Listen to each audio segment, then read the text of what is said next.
ঢাকার সাভারে federation of kindergarten association সাভারের উদ্যোগে নবনির্বাচিত কমিটির অভিষেক ও শপথবাক্য পাঠ উপলক্ষে আলোচনা সভা ও পুরস্কার বিতরণ অনুষ্ঠান সম্পন্ন হয়েছে।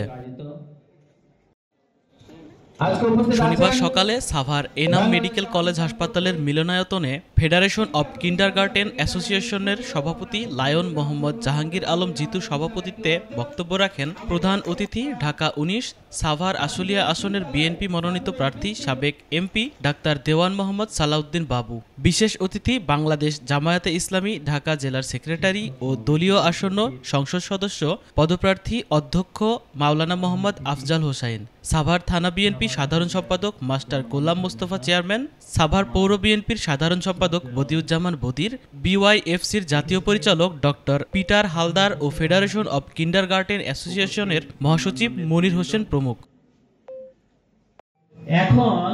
এ সময় ৪০টি স্কুলের প্রধান সহ অন্যান্য শিক্ষকগণ উপস্থিত ছিলেন। প্রধান অতিথি বলেন, হাইকোর্টের রায়ে পার্শ্ববর্তী সরকারি প্রাথমিক বিদ্যালয়ের মাধ্যমে ৫ম শ্রেণীর বৃত্তি পরীক্ষার অনুমোদন পেয়েছেন এবং আগামীতে কিন্ডারগার্টেন স্কুলের শিক্ষকদের ইউআরসির মাধ্যমে বিষয়ভিত্তিক প্রশিক্ষকও পাওয়া যেতে পারে।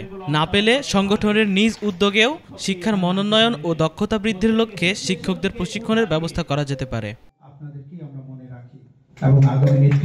ডাক্তার দেওয়ান মোহাম্মদ সালাউদ্দিন বাবু বলেন, আগামীতে আবারও নির্বাচিত হলে আপনাদের যে কোনো সমস্যা সমাধানের চেষ্টা অব্যাহত থাকবে। প্রতি বছর শিক্ষক দিবসে শ্রেষ্ঠ শিক্ষক মনোনীত করলে তাদেরকে নিজ থেকে আনুষ্ঠানিকভাবে পুরস্কার প্রদানেরও ঘোষণা দেন তিনি। সরকারি পর্যায়ে কিন্তু অনেক ট্রেনিং হয়, প্রাইমারি স্কুলে, হাই স্কুলে, কলেজে, সেখানে আপনাদের ইনক্লুড করে না। কেন? আমাকে যদি তুমি বই দাও, আমাকে যদি তুমি শিক্ষা প্রতিষ্ঠানে স্বীকৃতি দিতে পারো, তাহলে তোমার ট্রেনিং এ নিয়ে অসুবিধা কি? হতে পারে যে আমার কম দিবা, ৫ জন ১০ জন ১৫ ২০ জন দিবা, কিন্তু আমাকে দিবা না, এটা তো হতে পারে না। আর একটা সত্যি কথা, আজকে যদি আপনাদের এইসব কিন্ডারগার্টেন না থাকতেন, এই এতগুলো ছাত্রছাত্রী তো এইসব সরকারি প্রতিষ্ঠানে পড়াশোনা করতে পারত। এটা একটা জাতীয় সমস্যায় পরিণত হতো, শুধু সাভার উপজেলা না, সারা বাংলাদেশে। দ্বিতীয় হলো, এখানে যারা লক্ষ লক্ষ শিক্ষকরা চাকরি করছে, এদের যে বেকার সমস্যার সমাধান হয়েছে, এটা তো সরকারের দায়িত্বের মতো কম বেশি পড়ে। হ্যাঁ, কিন্তু সেই কাজটাও তো আপনারা করেছেন, কিন্তু এত কিছু করার পরও সরকারের টনক নড়ে না।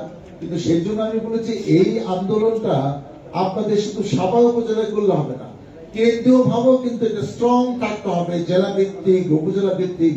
তাহলে এক সময় দেখবে যে জাতীয় ভাবে আপনাদের যা যা সুযোগ সুবিধা দেওয়া দরকার সেটা যেন দেওয়া হয়। ১ বছর বয়সে তাকে স্কুলে ভর্তি করে দেওয়া হলো। স্কুলে কয়েকদিন পরে রেজাল্ট হলো। রেজাল্টে ওই স্কুলের নিয়ম ছিল যে ছিনতালা করে একটা খামের ভিতর রেজাল্টটা বাসায় পাঠিয়ে দেয়।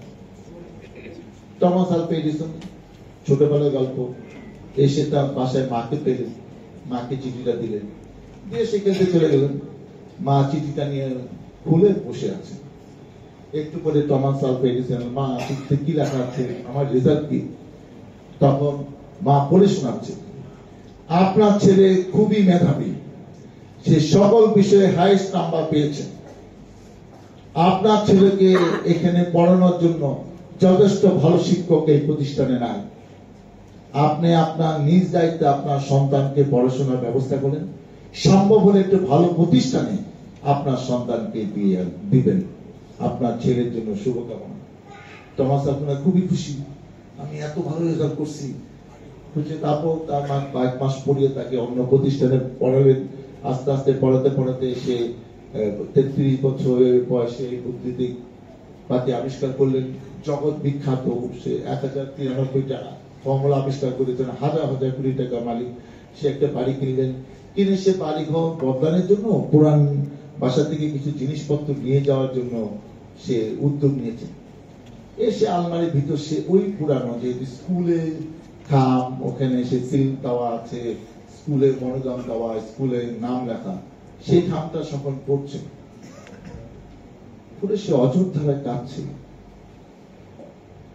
চিঠিতে লেখা ছিল, আপনার ছেলে একজন স্থূল প্রতিবন্ধী বালক, কোন বিষয়ে পাশ করেনি।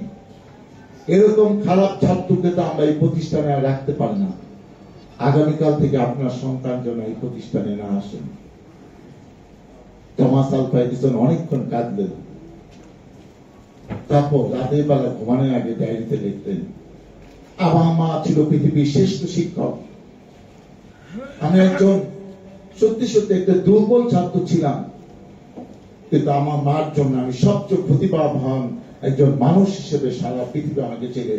আজকে আমার মা মতো যদি আরো অনেক মা পৃথিবীতে জন্মগ্রহণ করতেন, শিক্ষকের মতো আচরণ করতেন, তাহলে অনেক টমাস আলভা এডিসন পৃথিবীতে জন্মগ্রহণ করতেন।